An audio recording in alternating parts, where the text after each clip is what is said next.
Live. Okay, we are live. We are on Facebook. We are on YouTube. And we are touching the lives of thousands, maybe tens of thousands, hundreds of thousands of people around the globe. People who are desperately interested in what we have to say because we help them. And let me just plug this in so it doesn't get juiced.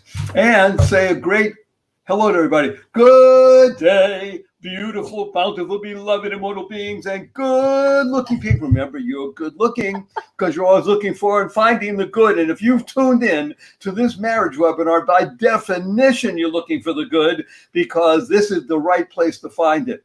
We're going to be dealing today with one of the most, tension-laden, rift-producing, antisocial issues that is facing the American family and all parts of the American electorate, and that is politics, which, of course, everybody knows that you should never discuss politics or religion with family or friends, and we're violating both of those today. We are violators. I hope we won't be fined. Actually, fined is an interesting word. We are fine beings, and therefore we'll be giving fine information and hopefully some fine insights to help people avoid the minefield that is, this reality of today, which is, where are we? We're in the month of April. The year is called 2021. And the best news of all is that I think that at least 38, maybe 42% of people's mindsets are already leaving pandemic behind. I mean, there is such a desire to be again in the midst of other people and in a free association. Obviously, in Florida, Maura, you have more of that feeling than other places in the country. But I think just the essence of spring in the air, the relaxed attitudes even of the CDC and our elected officials who sometimes don't ever put up the right kind of, social discourse or be the best role models. But suffice to say that people are very desirous of being involved with people again.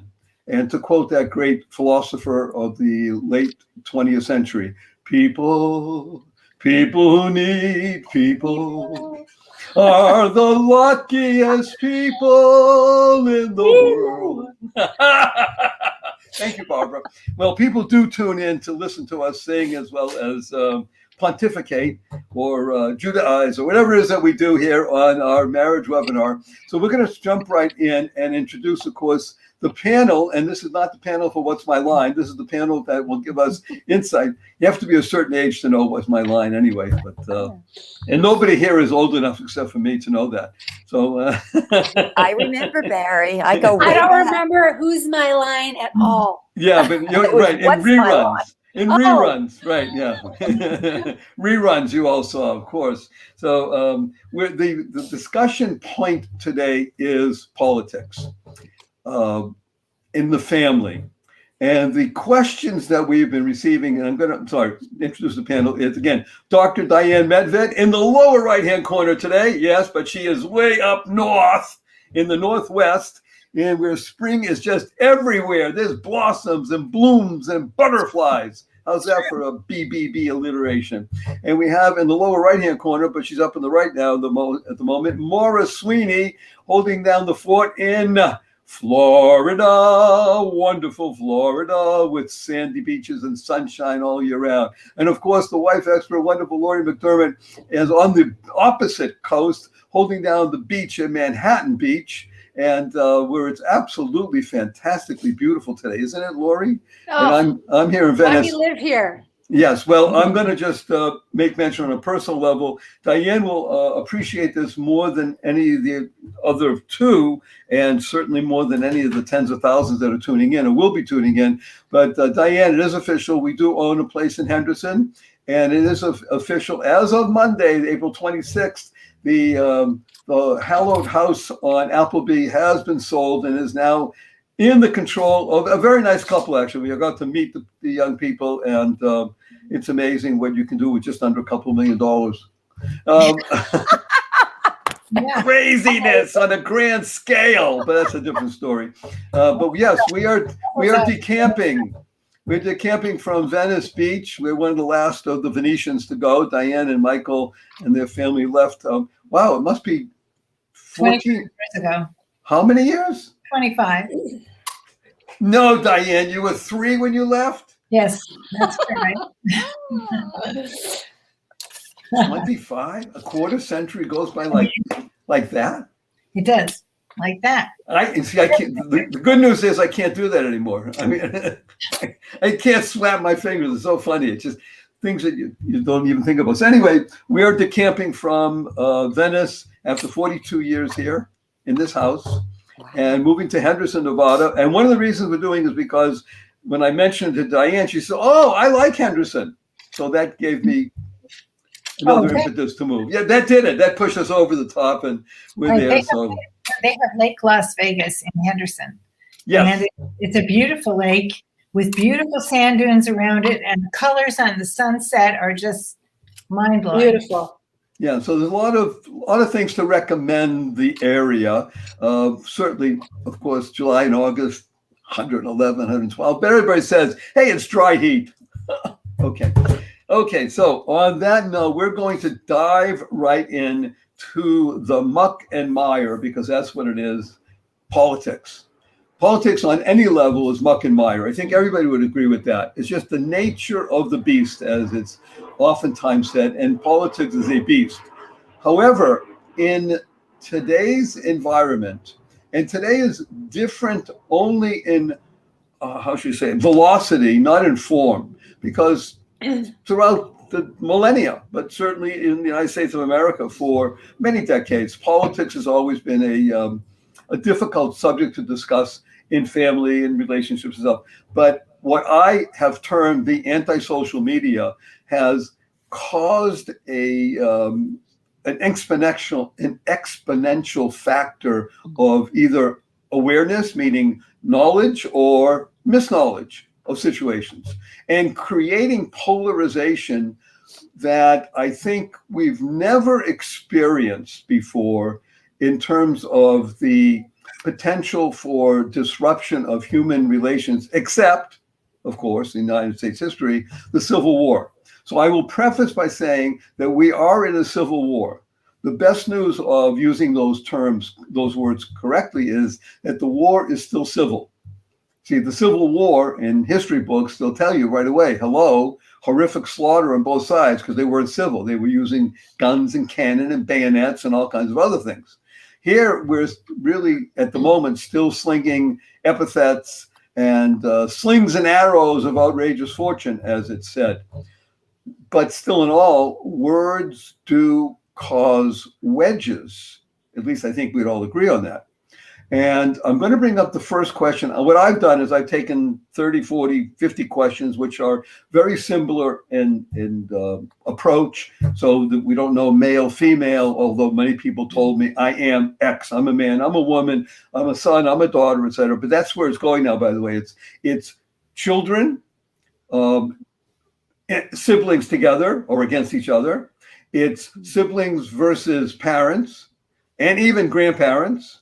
And then within the family structure, husband and wife, or partners, whatever we want to call. And therefore, the potential for disruption, and I don't mean disruption, I want to use another word that one of the people writing in said, the potential for complete fracture is there. So one person wrote and said, I think this should be called fracking. This is the real fracking. But I say it because I thought it was very clever. I love clever. It was that, by the way, was written by a woman. She said, I'm letting you know, I'm from Texas. I know about this stuff. This is fracking. This is tearing apart the very rock basic structure of my family. And I'm from Texas, and we're having issues. So with that as a jumping off point, let's go to the first question, which involves husband and wife. We'll call it that. Again, it can be partners, but it's people dedicated to a relationship that have been in the relationship now. We'll call it for more than 10 years, because I want to bracket some of this stuff. And we're going to use 10 years and more as the the basis, because I think people who are married under 10 years I have a number of questions for them. A little bit different outlooks, not so much in their politics, but more fragility in relationships, interestingly enough. But I think 10 years and more, people are finding it difficult to navigate, even though they do have 10, 20, maybe 30 or 40 years of marriage inside of them, under their belt, I was going to say. But more importantly, it's straining the relationships greatly, if not completely. So we're dedicated, and when we started this, I'm talking now to the people who have been sending in notes and raising their hands and such, and we'll get to all of your questions, God willing. People on the panel wanted to know, I asked them, can we discuss this? And both, I think Maura and Lori immediately said, only if it's not going to be done with, rancor and such. Exactly. Yeah, and right. I said, look, what we're all about is solutions. It doesn't mean we're going to solve the problem or problems, but we're going to give our ability to see it and bring potentially through all of us together solutions, potential ways of mitigating, reducing, possibly even eliminating the tension to bring it to a point where it's manageable, if it is. So with that as the first, we're going to take the first question, and we'll start with Dr. Diane Medved, as is our want, W-O-N-T, not a won't or a woke, is our want. And we're going to ask Diane to speak about this particular question, which is, again, shaping from many, many people. I am X. My husband is Y. And we've always known that I'm X and he's Y. And until 2019, mostly around 2019, just before the 2020 election, it didn't really matter. We sort of made fun of it. Now it's become a sticking point, and we're finding it hard to talk to each other. I'll say it again. We're finding it hard to talk to each other. I think the back story is that they had so much tension during 2020 election that either they stopped talking or they couldn't talk. So Dr. Diane Medved, with your great sensibility and insights, would you please begin to discuss, because you are, I know your household a little bit, you're a political junkie in the positive sense, both you and Michael, by definition. He certainly. As you know, he's got a radio talk show. Right. And he's written many books about it. And he's written books about all these topics. He writes columns frequently for all the national newspapers. So he has opinions, and they're out there. And he gets all kinds of feedback. And at times I'll be listening to a show, and I'll say to myself, I don't agree with that. How could you say that? And then after the show, I'll mention that to him. At times, he's willing to hear it. At other times, he doesn't want to hear that because I'm supposed to be his cheerleader. How dare I disagree with him? And I don't think he's really thinking that way. How dare I disagree with him? But after being on the show and knowing that he's already under stress for what he's saying, that it may or may not have been appropriate that I brought that up. So that's one factor. Know when it's appropriate to talk about these things and when it's appropriate not to. Pull back when you want to say something and first evaluate that, because there are so many times when politics are just not the right thing to bring up. In fact, if it is a couple where it didn't bother them till 2019. It's a very different situation where it didn't bother them until 2015 when the parties really began to diverge. And there were people on one side and there were people on the other side. If they could make it up to 2019, they have a lot in common already. Mm-hmm. Even if they're just laughing about their differences. They were able to get through the Trump years and not have an explosion. I mean, that in itself is worth patting yourself on the back and realizing we have a lot in common. We're able to get through these turbulent political times, and especially through these turbulent COVID times. Because I think that COVID exacerbates differences that people already had. If you're able to laugh at it up to 2020, that means you have the capacity to laugh at it. That means you can laugh at it again, even if while you were under stress, you couldn't. So you can see that time of discord as a temporary glitch in your communication ability. And you can intentionally turn to the other person and say, this has been difficult for me. I don't like it, but I love you and I know our future is together. So if we're going to have a future together, let's always be on the same team. That doesn't mean the same page. Let's always be on. Whoops. I think Let's that start counting our blessings, and let's start counting all the things we can agree on. And my husband, when there's somebody who calls who says something which is basically abhorrent, he will zero in on the one thing with which he can agree. And that's what you can do on any political topic. There's some little piece of that topic that you can agree on. You can always agree on some negative aspect of it or some positive aspect, or that in the future we really have to work harder on this aspect of it. Find that commonality if you have to talk about it, and start with that. Say, we know we can agree. We know we're on the same team. Reiterate those goals of staying together and staying loving.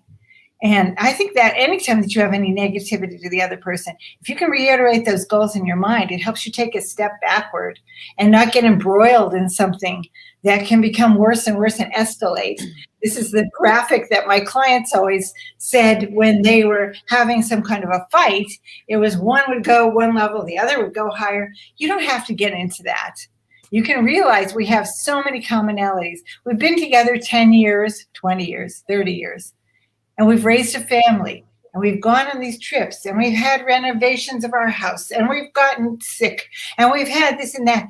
Politics are nothing compared to the day-to-day successes of getting through those challenges that every married couple has. So if I can sort of summarize, I'd say find the commonalities. Mm-hmm. Don't talk about it if you're really in disagreement at all. But if you have something to say, do it at the right time. Be sensitive to the other person. And thirdly, come up with something positive that you can join together for the future on, and realize always count your blessings, count the joys that you have. If you focus on that, there are certain things in marriage no other relationship can have. And I think that that's where you have to really center what you're doing. And if you say, I can't talk to them right now, it's only right now. And maybe you can talk to them another time, and maybe you'll never talk about that topic. That's okay too. But you keep centered with that relationship, and I think you can get past the political differences that you have. So this is wonderful. I've written down some notes, as we always do. And I want to make mention of something you said that I think is a spark, because I'm not sure if this is either number 6 or number 8 that we've done this. And the reason we did this, the webinar on marriage, is what you said here, that marriage is that unique relationship. Unique. It's not brother and sister. Okay, that's how you were born there. What are you going to do about it? Friendship even. Okay, friends are wonderful. But this is marriage. This unique institution and relationship between loving people who want to, let's presume people want to be loving, needs to have a space unto itself. I think that's part of what you're talking about here. So use the terms if you need to speak about it. Find common agreement when appropriate. Those are all pieces of the marriage recipe which help transcend anything to do, like you said. Politics, hello, at best, it's ephemeral. At best. Yeah, of course it can get passions going, but hello, it was yesterday's soccer game or football game or baseball game. We won, we lost. Okay, fine. Next. Thank you. Maura Sweeney. Barry, what surprised me is that when you referred to 2019, I'm thinking, we're having political problems since 2019. What about 2015 and onward? That's when you kind of caught me by surprise. That's what Diane said. And I didn't want to go. Most of the people were focusing on the now. Interesting enough, I think it's all COVID related. I think people are remembering, there was 2015 and 16, but 2020 changed the world for lots of people. So I think that the COVID and the election, the pot has been stirring and bubbling and boiling like Macbeth. It's all kinds of stuff happening down there. So yes, that's why I'm only telling what people wrote in. That's all. Okay. So you said everything kind of boiled down to a single question. Ask the question again, and I will address from my own perspective. The question is, again, since 2019, dealing with a couple or people relationship, married more than 10 years, that politics are causing dissension in our marriage. Dissension, not just, hey, we have differences. People, if I ever started reading you some of these things, tear stained. One of the people wrote. Obviously, they were typing and sending emails. But if it could be, this is tear stained. Hello, that's tough stuff. Okay. So that's the issue. It's ripping people apart. Do you know anybody, any families like that? No. Of course I do. Barry, this is very interesting. And I was laughing when we started thinking, only because you're the ambassador of joy, could you bring people into a conversation like this where there is so much animosity and so much tension, and yet bring it into another venue where we can speak about it in a positive light? So I commend you for it. And I think that's what keeps bringing us back and everybody else as well. But let me say this. Now, you know what I do. You're the ambassador of joy. I'm the ambassador of happiness. I've traveled to at least 60 countries. I speak in a lot of former war-torn nations. And I'm constantly going through the gamut of people from every background. And one of the things I used to tell people when they get so agitated about politics here, they thought, oh, it's all about us. It's all about me. It's all about how this is affecting my life and everything is awful. And I will often invite people to step away for just a moment to get a little bit of perspective and say, do you think that's only happening here? And the reality is these types of situations, you mentioned them specifically, and I think you put your finger on it, as a type of civil war. You're right. It's not being fought with guns. It's the war of ideas, but more than that, it's a war of emotional attachments. You also mentioned the word velocity. We've always had issues like this, but let me just tell you from my perspective, and I think pulling people out helps people navigate a little bit better. In the past, years ago, maybe Lori, I don't know if you would remember this, but we would all watch the same news. News was informational, not laced with emotions. Today, news is changed dramatically, and it's designed for certain demographics. People identify with a demographic, and therefore they're connected with certain emotions. They become invested in those emotions. They become invested in however they envision themselves. And unfortunately, I mean, this is even supported by our own legislation, where we used to, as a nation, allow for the inclusion of, let's say, certain pieces of information in news overseas that would help people have a certain sense of what was going on in the United States. We have since 2012 changed that so that we are now implanting certain types of news reports on our own population, which really furthers emotional, cultural, religious, sexual, and economic divides. And so the reason why I always say pull back a little bit to say to yourself, all right, so I know I feel emotionally connected to this, and you feel emotionally connected to that. And as a result, we have this. What about this? How many other issues do we have in marriage where we might have challenges, where we might have disagreements? How often can we say to ourselves, all right, am I willing to listen to what the other person is saying? Do I need to be right? Or can I learn? Can I listen? Can I open up the communications because maybe there's something I'm missing? And if we can do that, put it in politics, put it in anywhere else. It could be, okay, we have a child. One parent thinks the child is on drugs and the other one's in denial. So what could we do? Can we trust one another to say, you know what? We're here for each other. Our only desire for one another is the best. Can we focus in on things like truth, transparency, trust, And maybe can we start taking some of these things when and if we feel like it, and listen and learn from one another. And let me tell you, because this is full disclosure for me, I've been on both ends and I've been everywhere in between, and I have no party affiliation. Everywhere I go, I start asking questions to people, especially those who are unlike me. Can you tell me a little bit of what someone needs to know about your position? Is there something that's not being put forth in the media that others need to know? And I'll tell you, it keeps us all very humble, because if you really watch news, and because it's designed as a form of entertainment for who's going to watch it, and also to keep certain people attached to these emotions, you can actually learn new things. And in the process of learning new information, all of a sudden, a lot of the feelings of hatred, discord, fear, animosity, civil war go away. Or how about prejudging other people?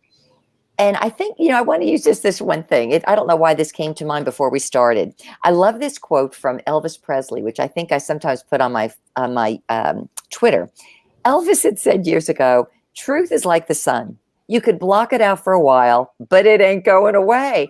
And when we're polarized, and when we want to own our stuff, and we need to be right, we're both in part living in part truth, but we're also living in a part of the world where we are censoring other information that maybe goes against our belief systems. And I think, what a way for a couple to grow, a family to grow, to say, something, can we open something up? Can we have certain rules here? We're not going to name call. We're not going to judge. We are not going to use any trigger words, but can we ask some questions and learn together and discover together? And I think even in that process, with a little bit of humility, we can all minimize the divide, grow, and then enjoy a certain amount of greater peace as a result. Thank you. The word I'm writing down, I'm looking at is adult. Yes, that's a good word. Right, adult. So I'm going to say a couple of things in a moment. I might regret, but you mentioned three things I wrote down, I think very important here. Do I need to be right? Diane also touched on this. The ability for a person in either the beginnings of agreement or the throes of agreement, as you said, Diane, as things escalate, to almost step back on the edge and say, do I really need to be right? Can I possibly evaluate and understand that I'm here for each other? If you can even do that, I think maybe for, I'd say as long as a millisecond, things might just take on a different perspective for a moment. But that's all part of being adult, isn't it? Like you said, the ability to say, okay, not so much, so we won't do this, don't do this, but these are our rules amongst us. Because you know why? We love each other. Sometimes you have to scream it. We love each other. If we didn't, we're sitting at the table, we're eating together, we love each other. You need to burp, you need to pass gas, you need to this. Okay, I love you. Let's talk about this. We can talk about it. And sometimes you say something that is really outlandish, like blah, blah, blah, blah. So we'll laugh together. Or we might throw a dinner roll at you, but we're not going to throw the rolling pin. So you're right.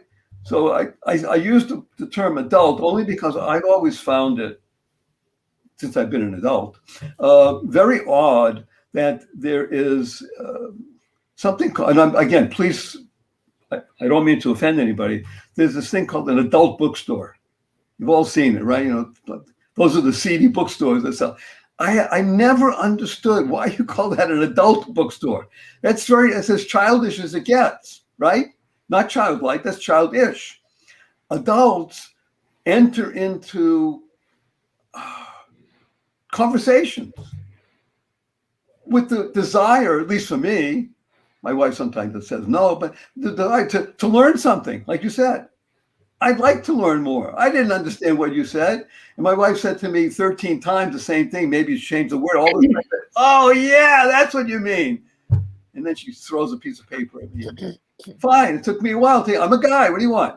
but yeah, so the idea of being adult, thank you. That's so very nice. And so I wrote down two names, by the way, and I think you're absolutely correct.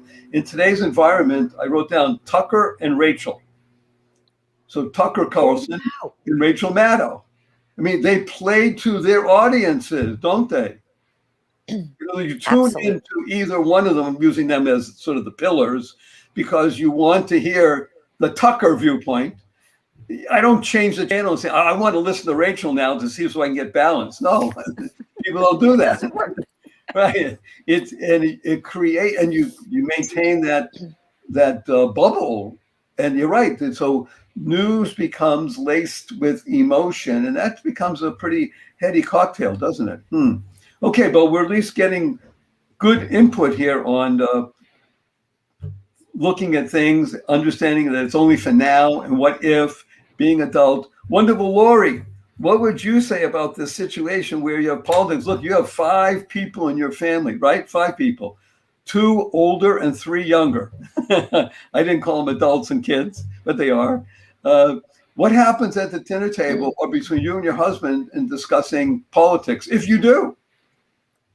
Oh, my youngest, when he was 10, he was very adamant that he wanted somebody, and it wasn't who the rest of us wanted, and we almost had him hanging on the table.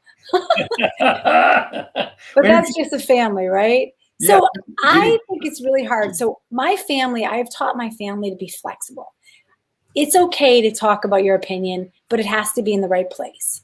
If you feel differently than the people at hand, which we do in Airbnb business, and we don't know who's coming over. In fact, tonight, I know I have a liberal coming over and I already have a Republican here.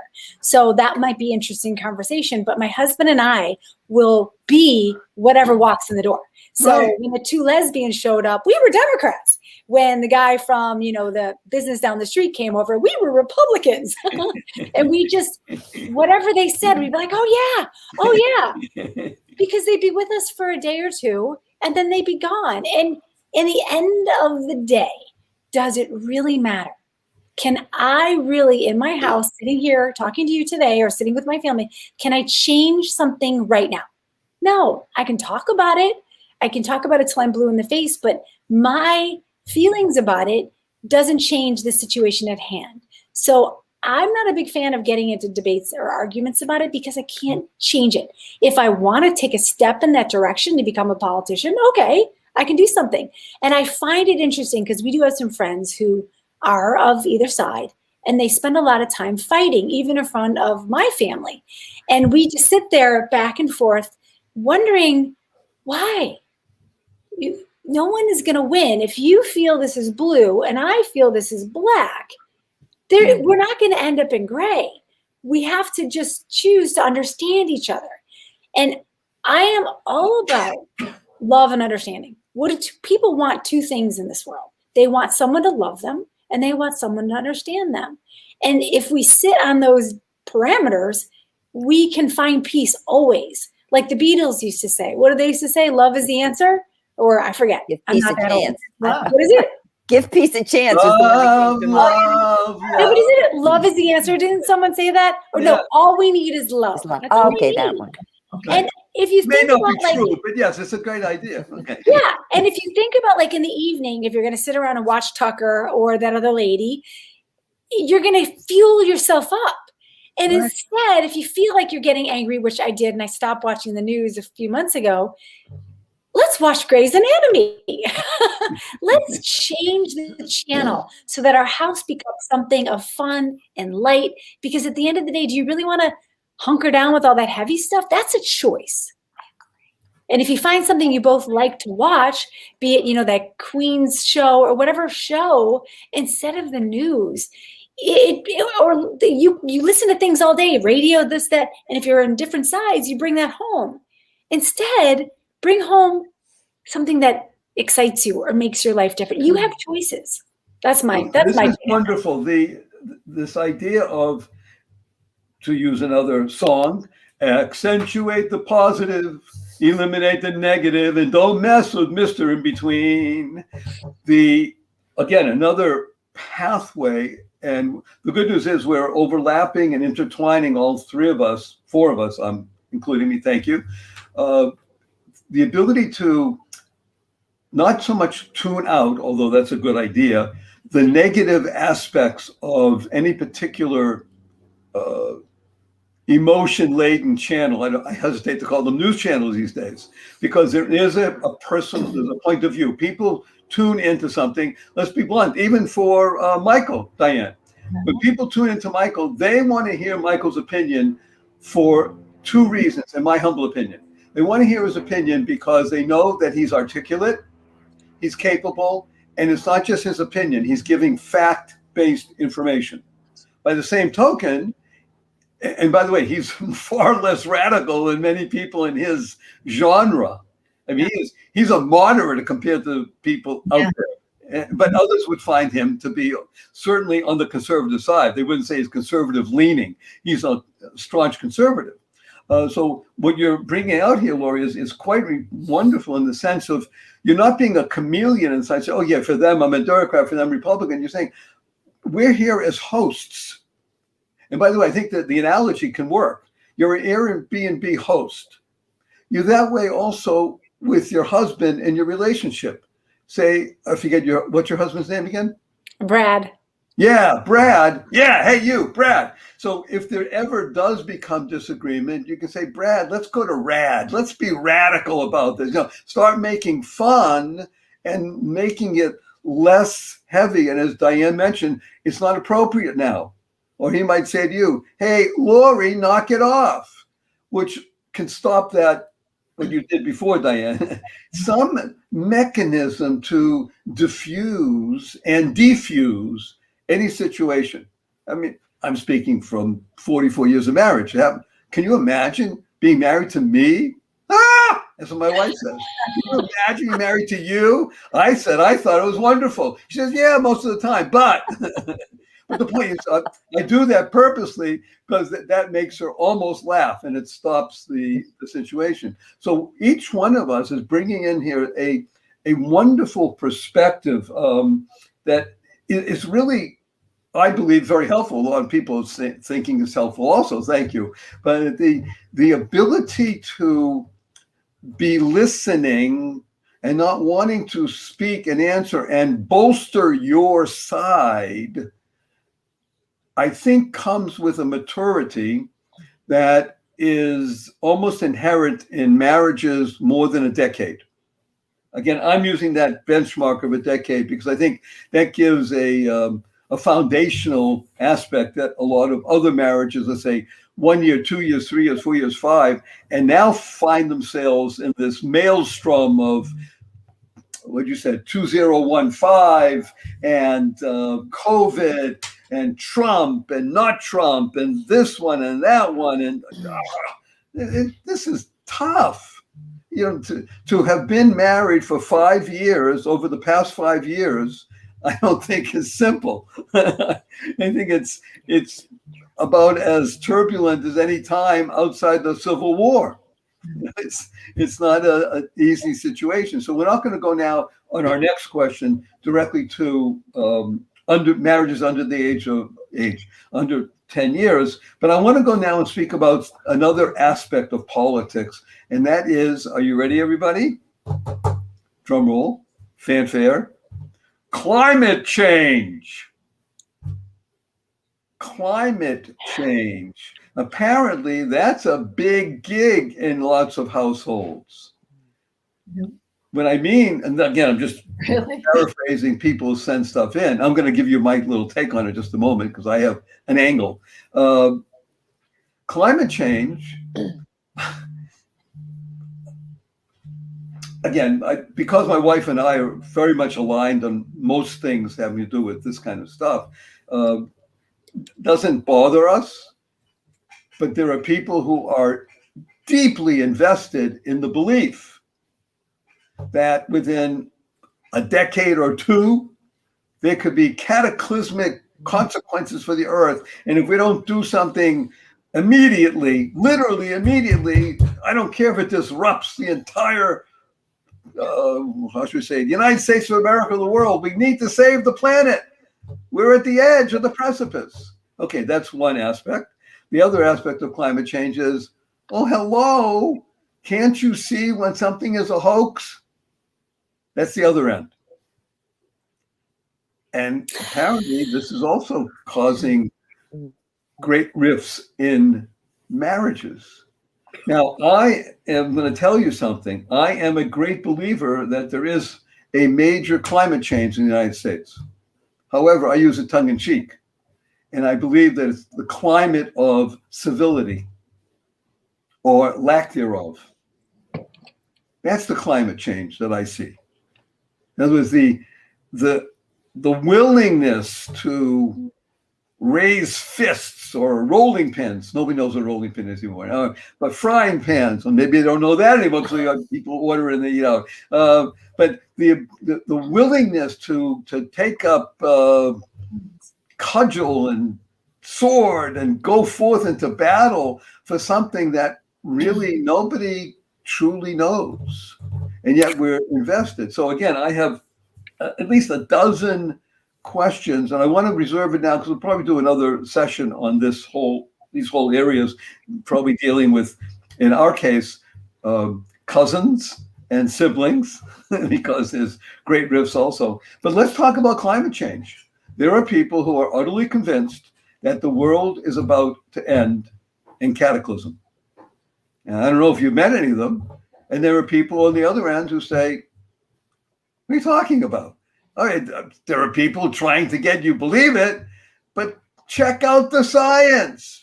Okay, so the people who, we're going over the edge. They say we have science. The people say it's a hoax. We have science. What do you do in that situation? Now, if you're going to tell me, hey, sure, we can stop the marriage webinar right now. Everything I told you before about politics applies to climate change. Okay, you might say that, but I'm giving you another aspect of how do people speak to each other about something as real or not real? See, politics on some level is real because a president was elected, a vice president, a Congress, and laws and things are happening. But we're dealing now with, I don't know what we're dealing with. I'm being very blunt. I don't know what it is. And I think that's part of the difficulty. So Diane, would you, because you're in Seattle. Yes, I am in Seattle. I don't know what that's got to do with climate change specifically, but I agree with you, Barry, that we don't know what the term climate change encompasses. And it's so broad that when you're in a discussion with someone, it's meaningless. And I think if you're talking to somebody, there's always a commonality on that topic. And I can commend my own husband, who goes out with his grabber and bag every day, improving our environment by picking up litter that is strewn especially between here and our synagogue, but all over any place he goes. He's always bringing his bag and grabber. A park far away, anywhere he goes, he's always picking up litter. I tend to be the spotter. If he misses something, I always tell him. Wait a minute, I love that. I'm the spotter. But the point of it is that the environment is more than just something that's 2-3 miles off the surface of the earth. We can't do much about China spewing horrible gases.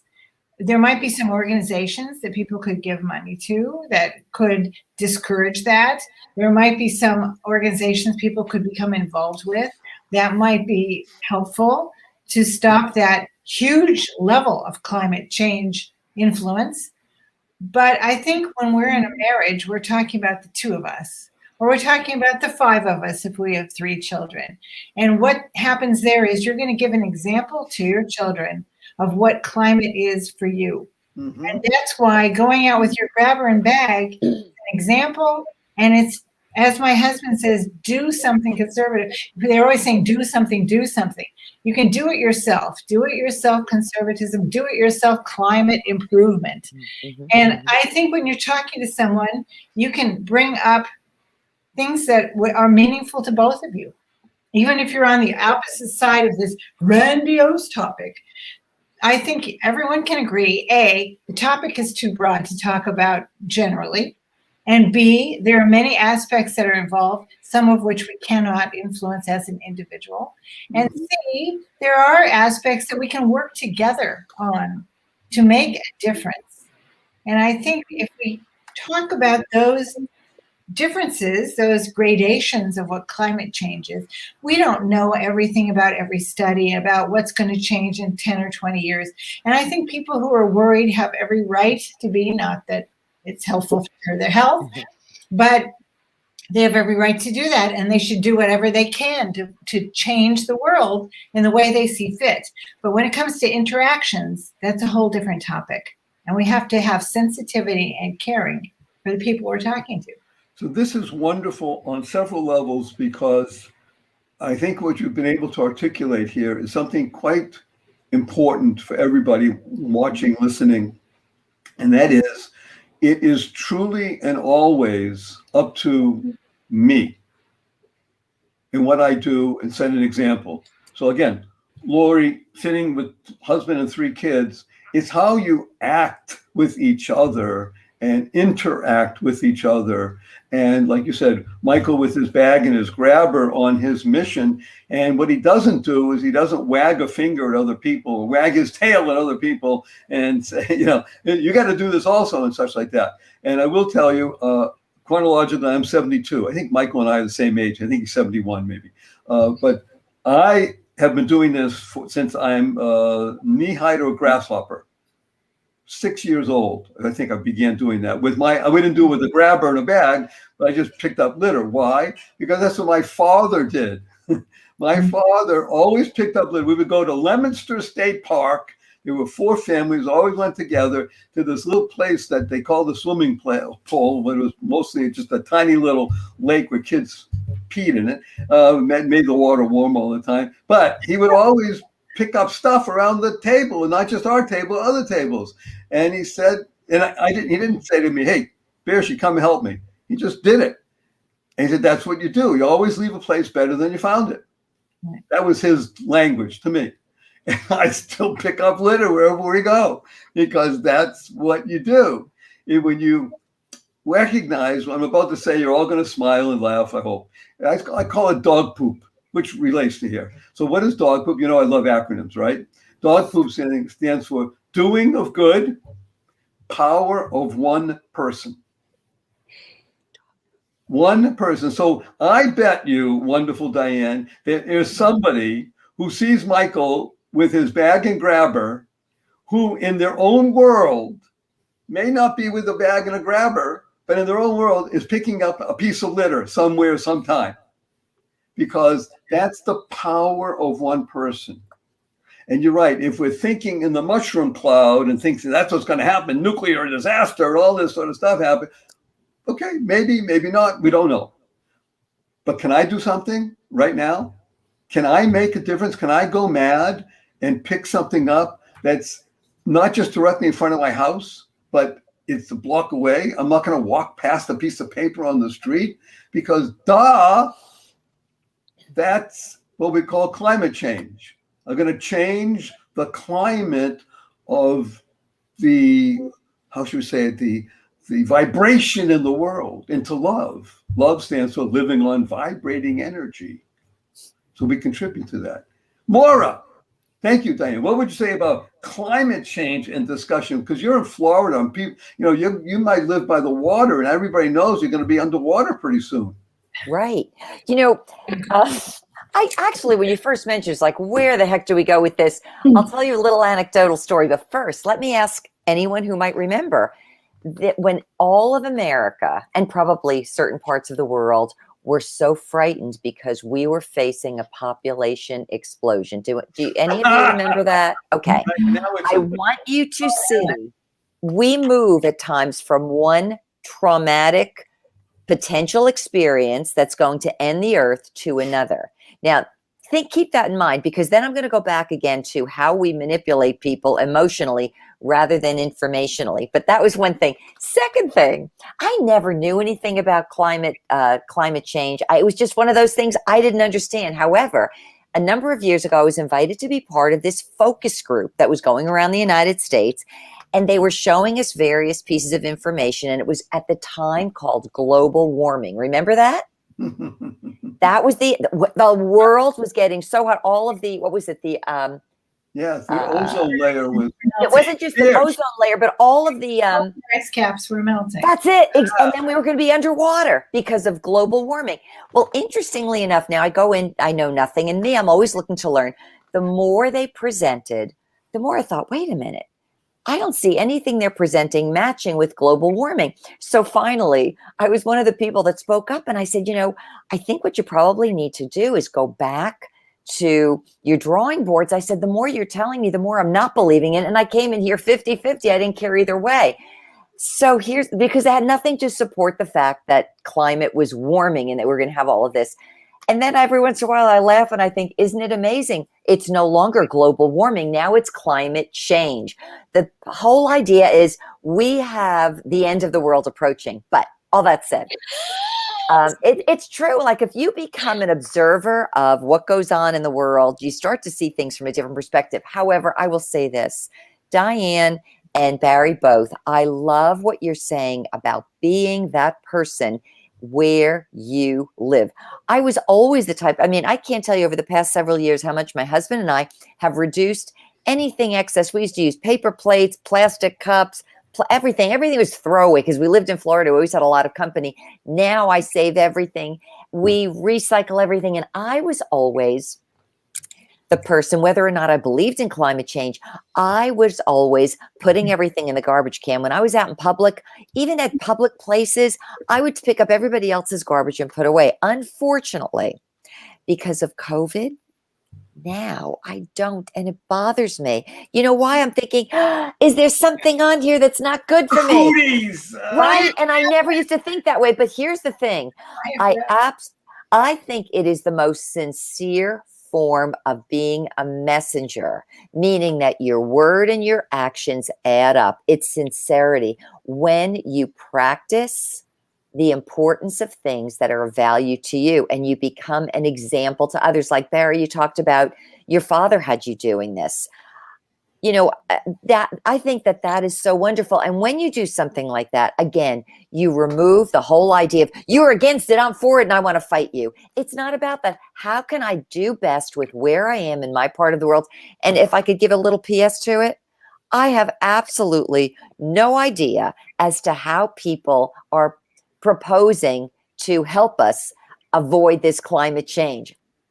I really don't. I'm as confused as everyone else, but I think why not just start where we are and do something practical and hope that it spreads and that people become more mindful and that therefore we can avoid the last catastrophe that's going to speak the end of the human race. Thank you. And again, when it has to do with interpersonal relationship, husband, wife, or partners and such, the ability to diffuse the situation and talk about, okay, what can we do as a couple?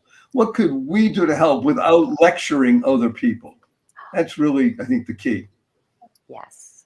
Okay. Yes. Wonderful, Lori. By the way, I'm glad to hear that Airbnb is roaring back.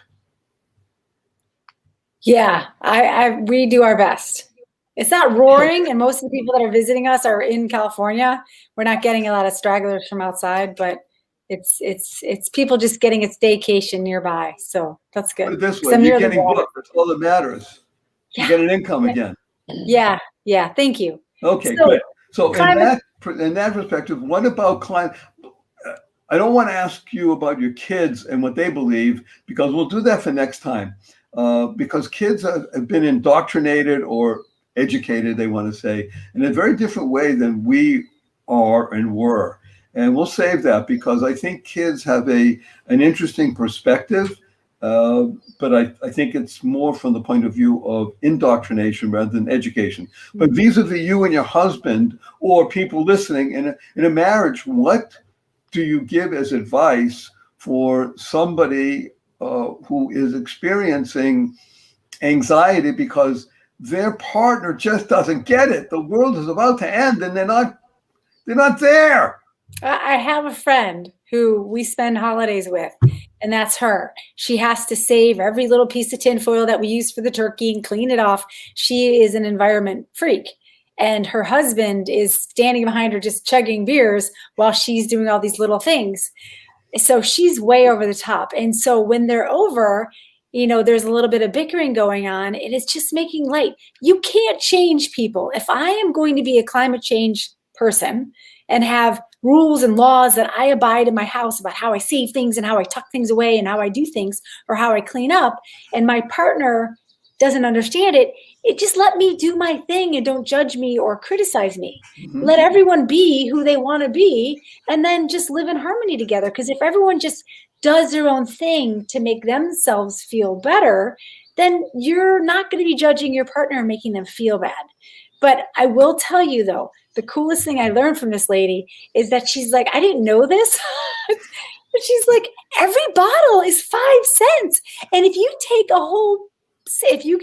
the state of California allows you to take 50 cans, 50 heavy bottles, and 50 plastic bottles, and gives you all of your money back. If you take in big bins and do it by weight, you get less money.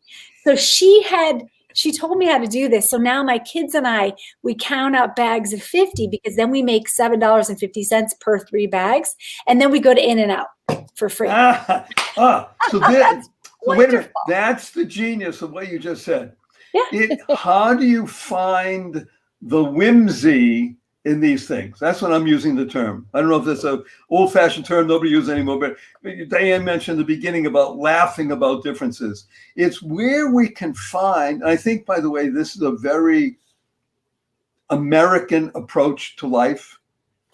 I lived in Europe for a number of years, granted, many, many years ago, but Europeans did not have a sense of humor like we do in America. Orientals, by the way, is that the right term? So, I'm going to tell you a funny story in just a moment. But no, they're called Asian. Sorry, Asian people. No. Okay, so I'm going to tell you a very funny story. Here, my book. Oh, by the way, I'm going to urge each one of you, everybody watching also, to do a little commercial for my book. Would you be willing to do that? Thank you. Okay.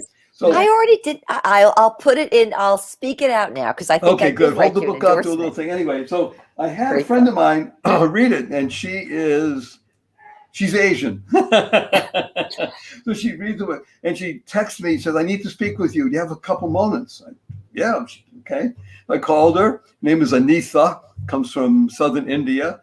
He says, "Look, I love the book. I love the message. I got to tell you, did you have an editor with this book?" I said, "Yes. Well-known person, editor." Well, the person did something really bad. You need to correct. Can you correct it? It's too late. Well, too late for the print. What is it? He said, "You called your wife Oriental." In today's world, you can't do that. Remember, it's what they call it, anti-Asian hate. They're Asian. Not Oriental. I do it purposely because my wife, who is of my age, laughs. She loves it because she said, "I am Oriental." She told anybody who listened, "I'm an Oriental." She calls it Orienta, but that's another story. But the point is that you can feel the tension. This is like your friend, the lady with the aluminum foil and such. But I love the gig of saying, okay, what are we doing together that can bring us a benefit, in this case, a few dollars, because we had fun, and now we go to In-N-Out. Yay! It becomes an experience. How do you to transmute something that is potentially this thing, as Diane mentioned, into something that is roll on the floor laughing, right? If you can bring out that aspect of interaction, husband and wife, over such areas that are divisive or divisive, depending where you come from, and you can bring to bear the unique aspect of what brought you together initially, which is a spark of love. Am I right? Mm-hmm. I mean, supposedly people got married because it was a spark of love. It may have been other things also, but there was a spark of, you can reignite that spark of love. And in my humble opinion, the best way to do it is with laughter. Yes. So I'm going to go back to one of the first things I wrote down that you mentioned, wonderful Diane, in the beginning, and that's about laughing about differences. Okay, I'm going to end on a fun note. I hope Diane likes it. I think she will. It happens to be that when Michael was on a particular station that I listened to regularly, we tuned in because it was him. So every year at the end of October, which is October 31st, what do they call the holiday? Halloween. So Michael always mentioned that he was opposed to sending out the kids for trick-or-treating, right, Diane? And, No, and you were in favor of it. Always have, Right.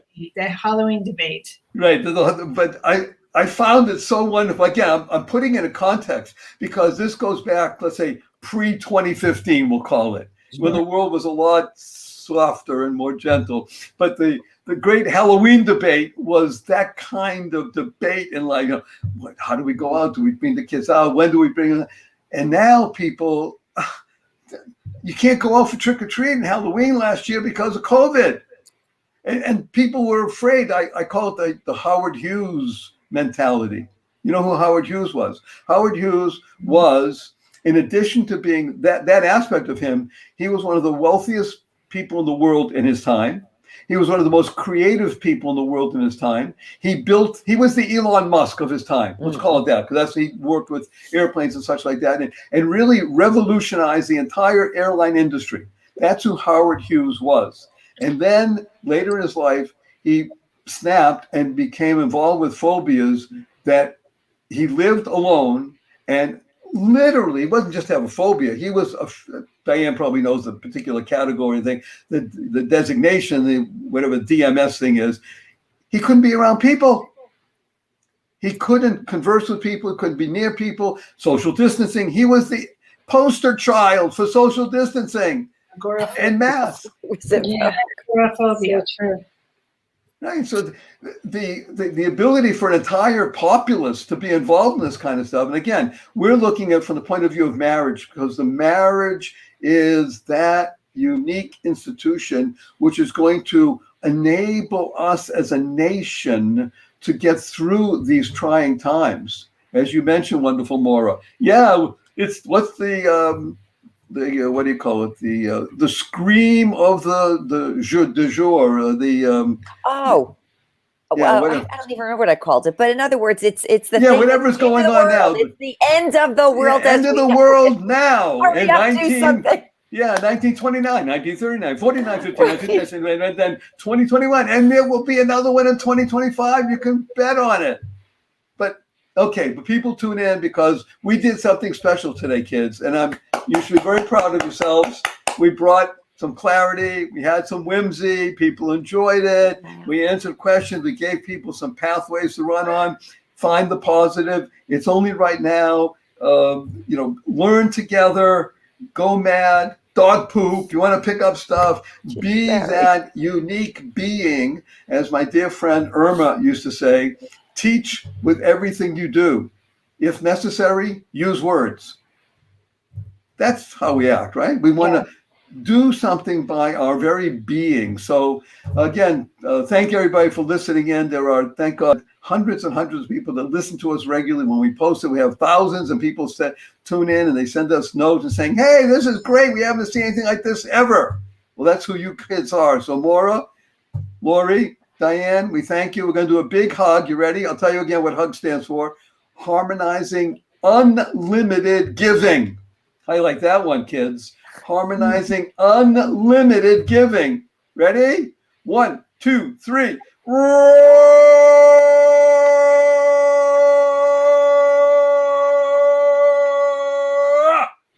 And our blessing for everyone. Go forth. Live exuberantly. Spread the seeds of joy, happiness, peace, and love. Bye. Bye. Thank you. Bye. Thanks. That was great, wasn't it? Yeah.